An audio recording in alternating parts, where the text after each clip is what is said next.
Kalian jong ka health department, baki officers ki ba pek kerpang ya kene ka scheme ka project ka MHIS ka niong, kila ai ya ka detailed presentation. Bat ka bakadu na kalian ka sorkar la sim ya karai, kum mga ong, lada ka coverage jong uweu nong pam, ubah admit hapo ki ICU. Keba baro iskata kiyo 1,000 kendai spa sisngi. Menta ngin extend syadu kahnriu pau hajar. Tingka ban yarap ya ka long yeng ka long sem. Lani ya ki nongpang. Bat ya kani ni extend tang ya kitu kiba enroll ya ladi.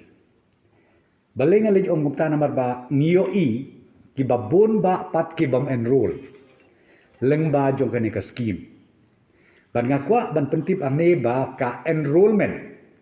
Kaba hadu menta kaba cover ya ka jela jong ibarok koi ka poi tang 58.5%. Tang sanpo pra 0.1% ki register leni ki enroll ka banga kwa ban ong kolong ba ki pait ba nong song snong jong ka jela ka jongi kitu ki ba